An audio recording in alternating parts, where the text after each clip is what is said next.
야, 한 주간 잘 지내셨습니까? 예, 감사합니다.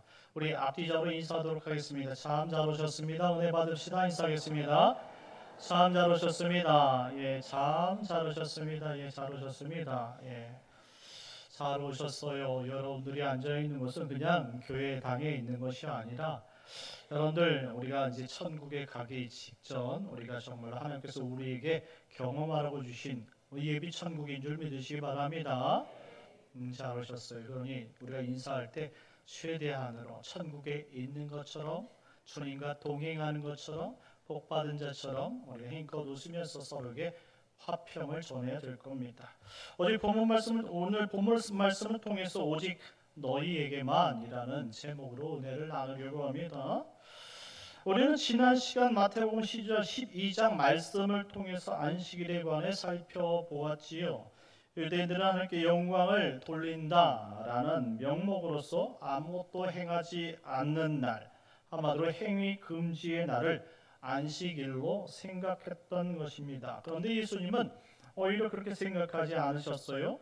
하나님께 예배하지 못하게 하는 모든 잘못된 요소들을 금지하고 오직 천지를 창조하신 하나님 앞에 예배함으로 말미암아 하나님께서 주신 그 복에 거하는 날, 그래서 영육이 다시 회복되어지는 날을 강조하고 있었다라는 사실입니다.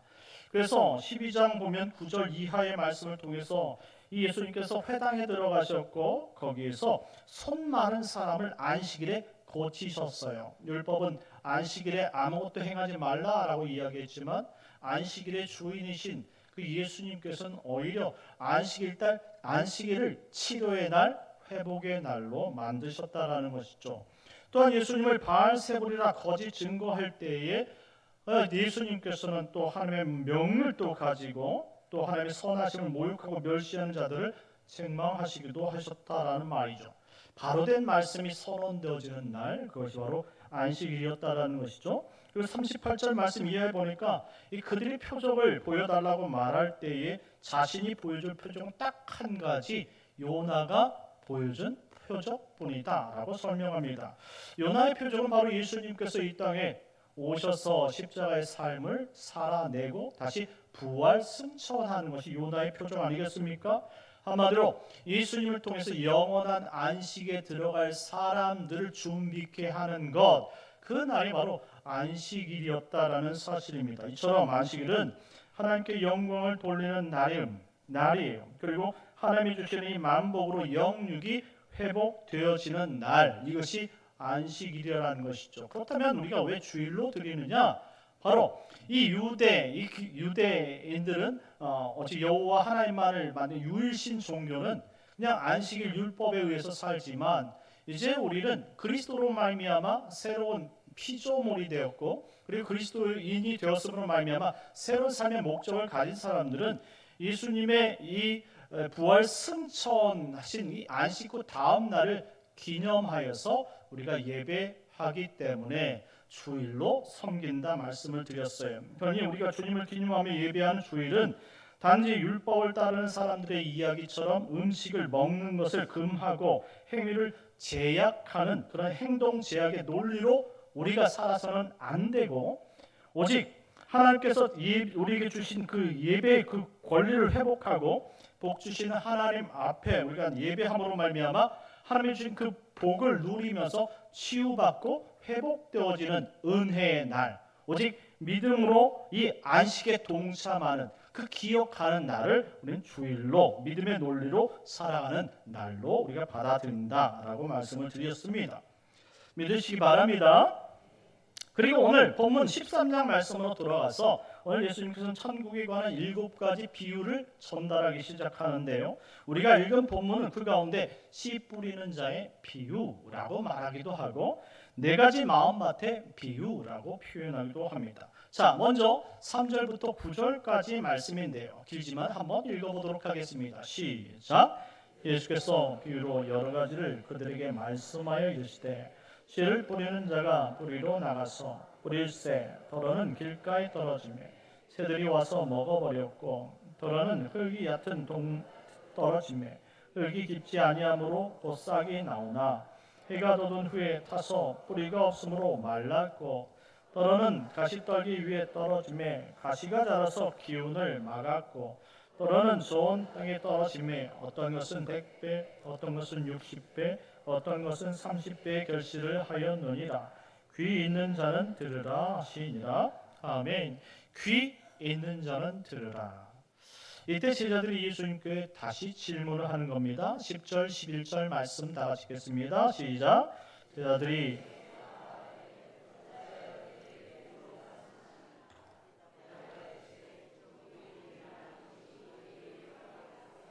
그들에게는 아니 되었나니. 아멘. 자, 이렇게 예수님께서 말씀하시는 것을 보아 이미 제자들에게 하나님 나라를 풀어 가르쳐 주신 후라는 것을 알 수 있습니다. 제자들에게는 가르쳐 주는데 사람들에게는 비유로 푸르셨다라는 말씀이죠.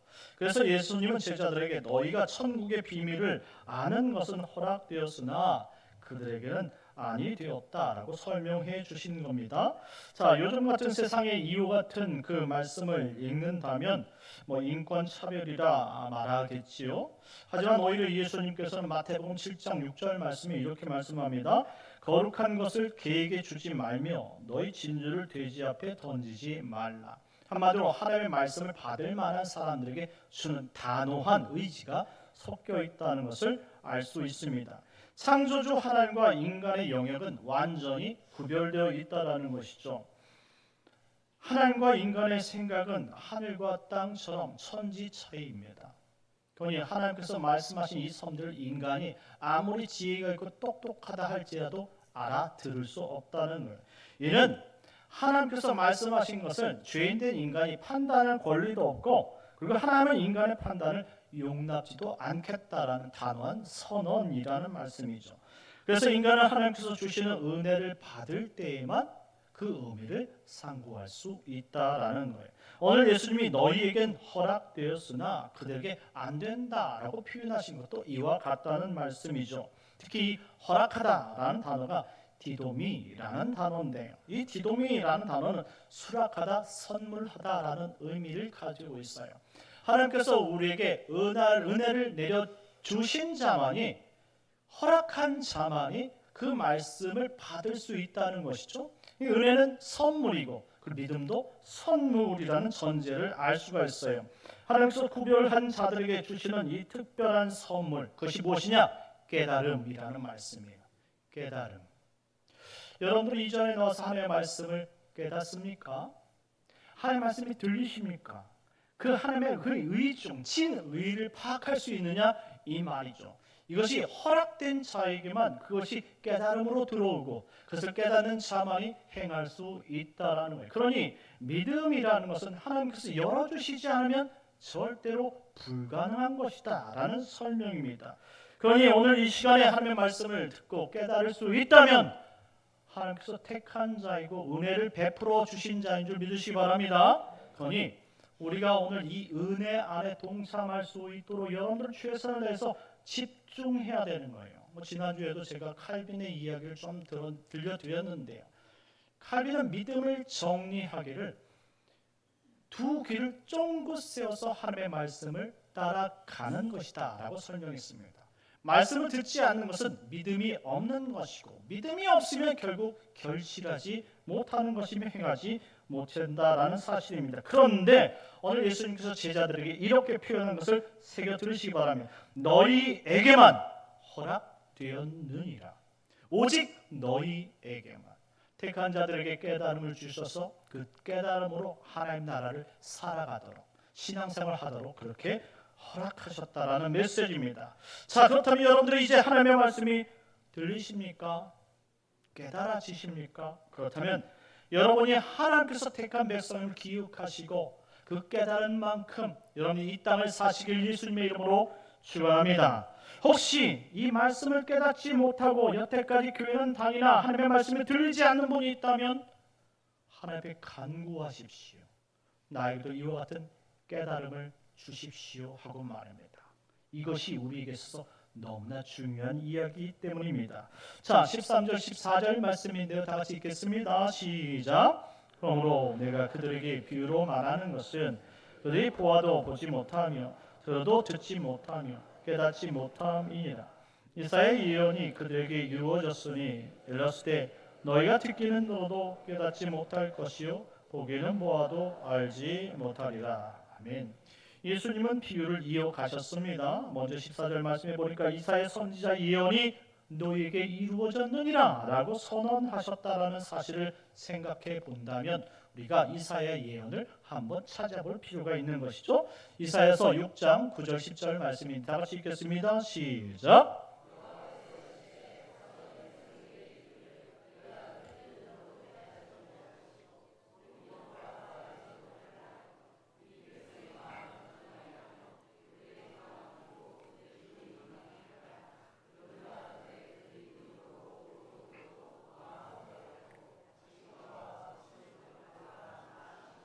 아멘. 이사야서 6장 말씀은 이사야 선지자를 부르는 소명장이라고 말합니다. 하나님께서 이사야를 부르실 때 이와 같은 말씀을 하셨고요. 그리고 이사야는 이와 같은 소명을 받아들이게 되지요. 이사야는 이 말씀을 어떻게 받아들인 것일까요? 한마디로 하나님께서는 이스라엘 백성들의 회개치 않으니까 심판하시겠다라는 명령을 오늘 본문 말씀을 통해서 해주신 거예요. 하나님의 말씀이 선언되어도 깨닫지 못하는 사람들 절대 깨닫지 못하는 것이죠. 그러니 하나님의 백성이라 말하지만 하나님의 말씀을 듣고도 깨닫지 못하는 사람들은 심판 아래 있을 것이다 라는 단호한 메시지가 담겨 있습니다. 그래서 이사야 선지자가 다시 주님께 묻습니다. 이와 같은 상황을 언제까지 하나님께서 유지하시려고 하십니까? 라고 물을 때에 이사야 선지자에게 이런 말씀을 주시죠. 이사야서 6장 12절 말씀입니다. 시작. 여호와께서 사람들을 멀리 옮기셔서 이 땅 가운데 황폐한 곳이 많을 때까지니라. 아멘.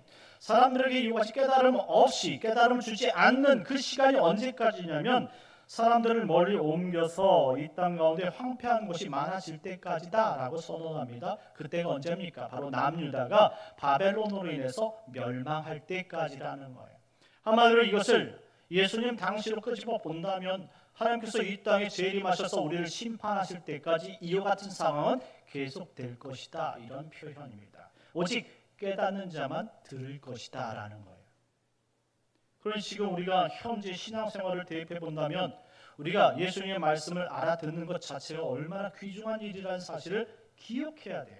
하나님의 말씀을 들을 수 있고 그것에 반응할 수 있고 그리고 그 앞에서 내가 나의 잘못을 내가 뉘우칠 수 있고 회개할 수 있다는 이 자체가 하나님께서 우리에게 지금 은혜를 베풀어 주셨고 그 은혜를 열어 주셨다라는 사실을 우리에게 깨닫게 하신 것이기 때문입니다. 그러니 오늘 예수님 이후의 시대를 사는 우리는 이 말씀을 잘 적용해서 우리 삶 가운데 해석하고 행해야 될 줄 믿습니다. 자, 이제 예수님은 씨 뿌리는 자의 비유, 곧 네 가지 마음의 밭의 비유를 설명해 가십니다. 19절 말씀 다 같이 읽겠습니다. 시작. 아무나 천국 말씀을 듣고 깨닫지 못할 때는 악한 자가 와서 그 마음에 뿌려진 것을 빼앗나니 이는 곧 길가에 뿌려진 자요. 아멘.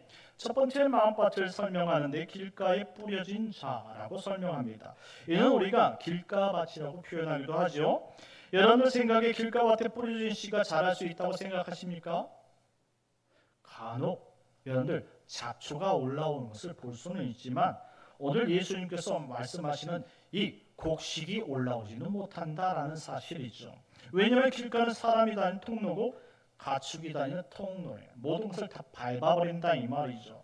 한마디로 이 밭이나 논처럼 과일이나 곡식을 재배할 수 있는 그런 온전한 땅이 아니기 때문에 곡식이 자랄 수 없다라는. 그래서 본문에 아무나 천국 말씀을 듣고 깨닫지 못하는 사람들은 길가 밭과 같은 사람이다 이렇게 말합니다. 천국 복음은 그 누구에게 제한하지 않고 다 뿌려줍니다. 그런데 이 듣고 이 말씀에 반응한 것은 소수밖에 없다는 사실이죠. 그것도 오직 하나님께서 깨달음을 주시는 택한 백성만 이 말씀에 반응한다라는 사실입니다. 그 이유가 무엇이냐? 예수님께서는 악한 자가 빼앗기 때문이다 라고 설명하고 있지만 중요한 것은 악한 자가 빼앗는 것이 아니죠. 아담과 하우 위에 모든 사람들은 타락했고 죄를 가지고 있기 때문에 하나님께서 말씀해 주신 것을 은혜로 받지 못하는 사람들은 절대 들을 수 없다라는 죄 때문이다라는 것. 죄를 가진 사람은 절대 하나님의 말씀을 들을 수 없다라는 거예요. 그러니 우리가 이 자리에 나온 것 적어도 정말로 죄인 가운데서 하나님께서 우리에게 은혜를 베풀어 주심으로 말미암아 우리가 예배의 자리에 동참하게 하신 은혜 받은 사람이라는 사실을 기억하시기 바랍니다. 혹시 이 자리에 끌려 나오신 분이 있습니까? 엄마 때문에, 아빠 때문에, 체면 때문에, 혹시 친구 때문에 끌려 나온 사람들이 있느냐 이 말입니다. 오늘 20절, 21절 말씀 다 같이 한번 읽어보도록 하겠습니다. 시작! 돌밭에 뿌려졌다는 것은 말씀을 듣고 즉시 기쁨으로 받되 그 속에 뿌리가 없어 잠시 견디다가 말씀으로 말미암아 환난이나 박해가 일어날 때에는 곧 넘어지는 자요. 아멘. 또 농부가 씨를 뿌렸는데 그 씨가 돌밭에 뿌려졌다라고 말합니다. 자, 이는 돌밭이라고 부르는데요. 이 돌밭에 떨어진 씨앗이 자랄까요?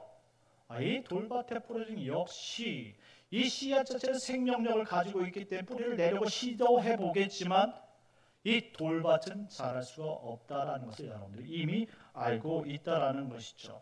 21절 말씀처럼 비록 뿌리를 내리려고 이 씨앗은 생명을 계속적으로 두들겨보고 생명을 내보려고 시도해 보지만 이내 곧 뿌리 내릴 공간이 없기 때문에 길가와처럼 결국 씨앗이 말라 죽고 만다라는 것입니다.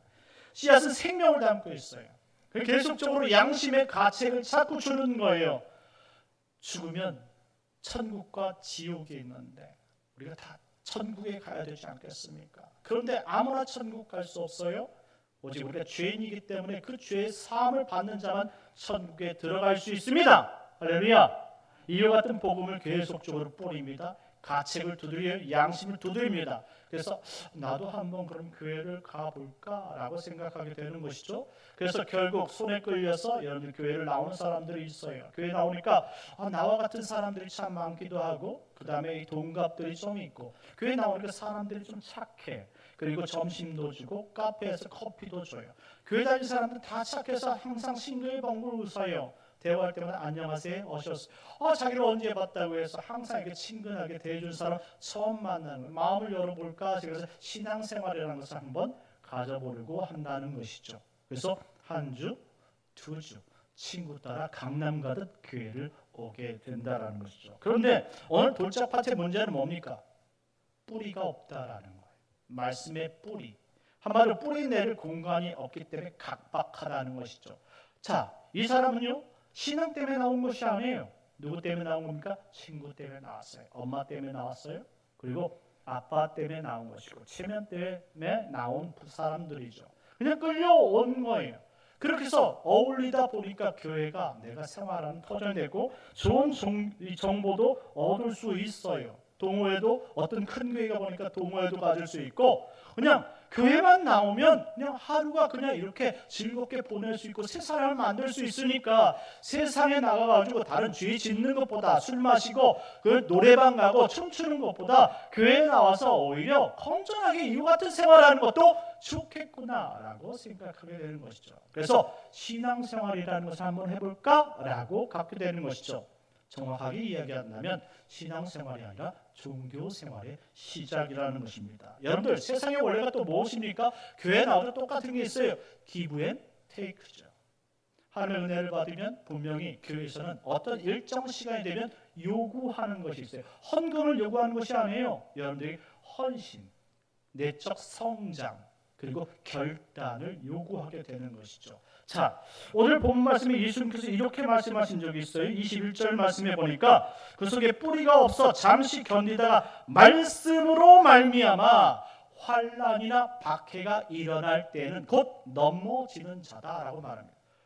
교회 와서 성도가 말씀으로 넘어질 확률이 몇 분의 몇이라고 생각합니까? 교회 와서 여러분들 성도가 말씀 때문에 넘어질 일이 무엇이라고 어떤 경우라고 생각하십니까? 결단이 내적 신앙 요구에 준비되어지지 않고 그리고 말씀은 없는데 갑자기 훅 들어와서 집사님 되라, 교사 되라, 성가대원 되라. 나는 싫다가 되는 것이죠. 왜 그렇습니까? 말씀에 뿌리가 없기 때문입니다. 아직까지 받아들일 준비가 안 됐다라고 생각할지 모르겠지만 이는 정확하게 말씀이 없기 때문이라고 예수님은 설명했어요. 그러니 문제가 뭡니까? 말씀이 없기 때문에 하나님께 나아갈 수 없다라는 거예요.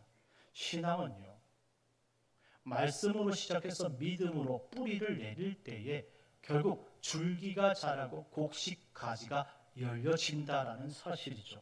그러니 교회에서 성도가 말씀이 없으면 결코 하나님의 말씀대로 살 수 없다라는 결론에 도달하게 되는 것이죠.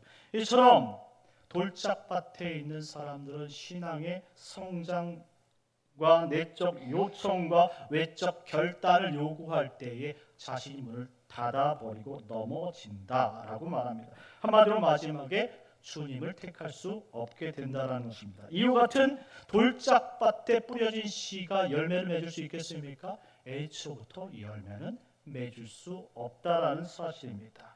오늘 이 자리에 그러신 분들이 있을 수 있어요. 잘 새겨 들으십시오. 물론 이 이야기를 해서 새겨 들을 수 있다라면 좋은 땅일 겁니다. 하지만 예수님께 쫓아다녔던 많은 사람들이 그저 예수님의 그런 기적과 이적이 좋아서 따라다녔을 뿐이지 이와 같은 생명 말씀을 듣고 무엇인가 결단하려고 따랐던 사람들은 거의 없다라는 것을 알 수 있습니다. 22절 말씀 다 같이 한번 읽어보겠습니다. 시작. 가시떨기에 뿌렸다는 것은 말씀은 들으나 세상의 염려와 재물의 유혹에 말씀이 막혀 결실하지 못하는 자요. 아멘. 가시떨기에 뿌려진 씨가 있다라고 말하면서 이를 가시밭이라고 설명합니다. 그렇다면 가시떨기 위에 떨어진 씨앗은 어떤 열매를 맺을 수 있습니까? 돌짝밭과 똑같은데 한 가지가 다르다면 이 돌짝밭의 사람이 그냥 이 교회 내에서 겉돌았다면 이 사람은 조금 더 교회 안으로 들어왔다라는 것을 확인할 수 있어요. 가시떨기에 뿌렸다는 것은 말씀을 들으나 세상의 염려와 재물의 유혹에 말씀이 막혀 결실하지 못하는 자다라고 설명합니다. 이미 들어와서 말씀으로 인해서 무엇인가 열매를 맺어야 되는 때에 갈등하는 사람들을 말하는 것이죠. 교회 내 이런 성도님들 얼마나 많습니까? 무슨 갈등입니까? 교회에서 정말 하나님의 말씀을 따르냐니 참 힘들고 세상 일에 따르자니 또 세상도 힘든 것이죠. 한마디로 세상의 재리와 그리고 유혹 여기에 대한 갈등이 있는 사람들이에요. 그러니 결국 하나님을 택해야 되는 그때 결정적인 순간에 하나님을 택할 수 없는 사람이 오늘 가시떨기 위에 떨어진 씨와 같다라고 표현합니다. 여기 성경에서 가르쳐준 사람이 있는데 누구냐면 바로 소돔과 고모라 성의 롯의 부인이 그렇습니다. 하나님을 알고도 하나님의 천사를 통해서 소돔과 고모라 성이 지금 멸망하고 있음을 보고도 마지막 그 끝에 소돔과 고모라 성으로 다시 돌이키는 바로 이 신앙의 변절과 배반을 보여줬던 그러한 여인이 있는데 바로 이 사람이 마지막에 열매를 맺을 수 없었다라는 것이죠. 왜냐하면 말씀이 막혀서 결실을 이루지 못한다는 거예요. 항상 세속적인 것 때문에 하나님께 조금 더 나아가서 무엇인가 더 헌신하면 열매를 맺을 것 같은데 이 사람이 꼭 우리 교회에 필요하고 이 사람을 통해서 하나님 무엇인가 우리 교회의 한 일꾼으로 그 주축을 맡아서 정말로 봉사를 하며 같이 온전한 성도로 일꾼되어 성장하기를 원하고 계시는데 항상 이 말씀과 세속의 그 중간에 끼어서 항상 갈등하면서 선택은 항상 하나님이 아닌 세상을 선택한다 이 말이죠. 혹시 우리 가운데 세상과 하나님의 말씀과 견주어서 갈등하고 계신 분들이 있습니까? 오늘 이처럼 가시떨기에 있으면 이 가시 한마디로 세상의 재리와 염려가 이런 가시가 자꾸 우리를 계속 쑤시다 보니까 정말로 교회는 너무나 평안하고 좋은데 세상이 너무나 걱정돼서 교회 안에 여러분들이 활동할 수 있는 공간이 작아지고 오직 하나님의 말씀보다 세상으로 자꾸 나가려는 이 곁길로 자꾸 우리 곁눈질하는 성도들이 있다 이 말이죠. 이와 같은 분은 기억하십시오. 결국 마지막에 결실하지 못하는 자니 한마디로 구원과 상관이 없는 사람이라는 거예요. 지금 오늘 예수님께서 이 추수할 때 이 알곡은 바로 구원받는 택함 받은 성도에 관한 이야기라는 사실을 기억해 본다면, 우리가 교회에서 여러분들 교회 몸담 갔다고, 우리가 교회 예배 출석했다고 구원이 아니라는 사실이에요. 오직 예수 그리스도를 만남으로 말미암아 그의 말씀을 듣고 우리가 그의 말씀에 반응하고 그의 말씀을 따를 수 있는 그 사람, 순종할 수 있는 그 사람, 곡식을 맺을 수 있고 그 길을 걸을 수 있고, 넓은 길이 아닌 좁은 길을 택해서 주님이 오라신 길을 힘들지만 부족하지만 그래도 끌려가듯이 내가 쫓아가는 사람이 구원에 이르는 줄 믿으시기 바랍니다. 그러니 결실을 못하는 거예요. 인내하지 못하는 사람, 오래 참지 못하는 사람들은 결실할 수 없다 이 말입니다. 그러니 여러분들 무엇을 배워야겠습니까? 하나님의 말씀을 부여잡고 인내하는 것을 배우십시오. 결실하는 것을 배우십시오. 여러분 벌써 2024년 시작한 지가 벌써 12월입니다. 12월 되면 사람들이 인생을 돌아보게 돼 있죠. 마치 인생의 순서의 계절과 가을의 계절과 같아서 우리가 정말 꽃과 같은 시절을 다 날리고 나서 정말로 1월, 2월, 3월 너무나 열심히 한다고 그때 막 다짐하면서 결단하고 충성하지만 4월 되어지고 꽃 피는 5월 되어지면 다 나갔다가 여름 가을 낙엽 떨어지니까 돌아오는 거예요. 마치 돌아온 탕자처럼 우리 인생에서 12월 때쯤 되면은 이제 하나님 죄송합니다 라고 내년부터 열심히 할게요 하고 말하는 사람이 있어요. 인내하십시오. 인내하셔서 결실을 맺을 수 있어야 되는 것 아니겠습니까? 마지막으로 23절 말씀 나같이 읽겠습니다. 23절이면 시작. 좋은 땅에 뿌려졌다는 것은 말씀을 듣고 깨닫는 자.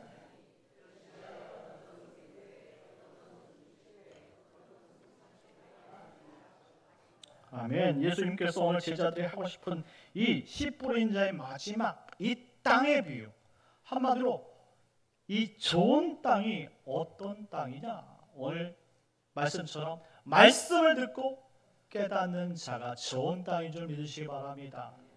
말씀을 듣고 깨달을 때 결실하게 되어 있고요. 그 결실은 100배, 60배, 어떤 것은 30배를 맺는다고 합니다. 하나님께서 우리에게 신앙의 목적을 주셨는데 예수님 닮도록 하신 것이 목적이죠. 예수님을 닮아서 최선을 다해서 앞장서서 섬겼던 12 제자와 사도 바울 같은 사람은 100배의 온전한 결실을 할 수 있겠지만, 하나님 우리가 그것을 정말 어떻게 흉내라도 내면서 쫓아가는 성도들은 그래도 하나님께서 주신 우리에게 주신 결실을 맺는 사람들이 되지 않겠습니까? 우리 있는 환경 속에서 우리가 최선을 다한다면, 우리의 환경 속에서 믿음을 지키기 위해서 우리가 순종한다면, 우리가 하나님 보실 때 좋은 땅이 되어서 하나님의 영광을 돌리는 하나님의 거룩한 백성들이 되지 않겠느냐 이 말입니다. 그러니 2024년도가 다 지나갔다고 해서 여러분들 좌절하지 마시고, 이제 우리에게 주어진 2025년도와 그리고 주님 오시는 그날까지 우리에게 주신 이 귀한 시간들을 주님을 따라가겠다고 결심을 하겠다고 항상 그의 말씀 앞에 순종하며 살아갈 수 있는 성도들이 되었으면 좋겠습니다. 사랑하는 성도 여러분, 말씀을 맺겠습니다. 이 땅에 성도로 부름받고 좋은 땅으로 살아가는 성도는 단지 교회를 다니고 안 다니고의 문제가 아니라는 말씀입니다. 하나님의 말씀을 듣고 깨닫는 문제이며, 이것은 믿음의 문제로 하나님의 말씀을 받아 순종할 때에 가능한 이야기다라는 말씀입니다. 여러분들은 천국을 믿습니까? 하나님의 말씀을 믿습니까? 그런 말씀을 듣고 깨닫는 대로 행하여서 결실하는 성도가 되시길 예수님의 이름으로 축원합니다. 우리 시간 잠시 기도하도록 합시다. 하나님, 2024년도가 이제 저물어 갑니다. 하나님 앞에 부끄럽지 않게 열매 맺는 성도가 되게 하여 주옵소서. 우리 주여 한번 기도하도록 하겠습니다. 주여, 하나님 아버지 은혜 내려주시옵소서. 2024년도가 지나갑니다. 열매 맺게 하여 주옵소서. 주의 은혜를 아버지 사모하며 주 뜻대로 살아갈 수 있는 저들 되게 하여 주옵소서. 주님 없이는 살 수 없사오니 하나님, 주의 말씀을 듣고 결실하며 열매 맺는 데 최선을 다하게 하여 주옵소서. 오직 주님만, 오직 주님만, 오직 주님만 따르게 하여 주옵소서.